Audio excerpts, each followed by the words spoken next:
Paborito ko to dito, itong noodles na to.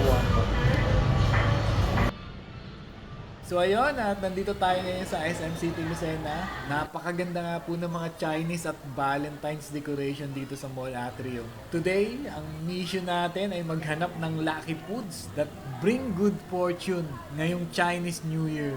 Isa sa mga Chinese restaurant dito sa SM Lucena ay ito pong Taiko HK Rose. Isang Hong Kong-inspired restaurant na kilala sa kanilang roast meat, noodle soup at dim sum. So very cozy po ng ambience dito at parang nasa HK. Puro Chinese designs ang makikita mo. So, ang ganda ng setting dito.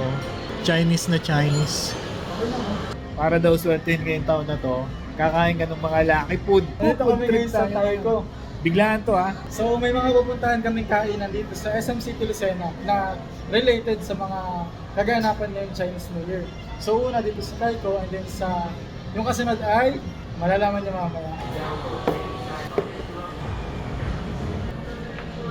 Order kami ng dim sum, fried shark fin, bok choy with garlic, ang paborito nating noodle soup, ang beef brisket, pati na rin ang char siu pork rice at char siu pork plus roast pork belly. So natikman ko na ito kaya alam ko na masarap talaga.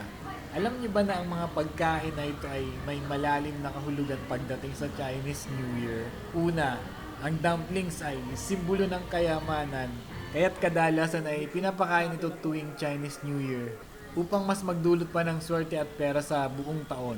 So ang sarap ng dumplings dito. Kakaiba yung kanyang lasa at yung texture. Para siyang hindi pinride. At ang mga noodles naman, kilala yan bilang pampahaba ng buhay.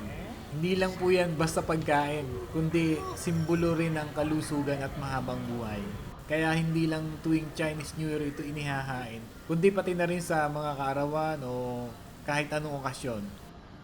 So pino lang itong kanilang noodles, yung maliit. Ang lambot ng karne, saka ang sarap ng sabaw. Malinamnam siya, nakakawala ng stress. Perfect comfort food ito lalo na kapag malamig ang panahon. Hindi rin pahuhuli ang gulay pagdating sa swerte. Bawat uri ng gulay ay may kanya-kanyang kahulugan sa pag-asa ng kasaganaan. Siyempre, lulusog ka kapag kumain ka ng gulay, di ba? Gusto ko itong bok choy nila dahil yung pagkagulay niya ay medyo crisp, medyo malutong ba. May kaunting alat at saka anghang galing dun sa bawang. Pwede mong papakain kahit hindi mo ilawak sa kanin. So hindi rin natin pinalagpas ang kanilang char siu pork rice. Eto naman, mabubusog ka dun sa tamang timpla ng kanyang manamis-namis na char siu pork at talaga namang mawala ang gutom mo. Hindi mo lang ito magugustuhan kapag ayaw mo ng pagkain na medyo matamis-tamis, lalo na kapag merong kanin. At syempre, hindi mo mawala ang tikoy dito sa SM City Lucena. Ang tikoy ay isa rin sa mga traditional na pagkain tuwing Chinese New Year. Yan yung nagre-represent ng matamis na buhay at magandang pag-asa.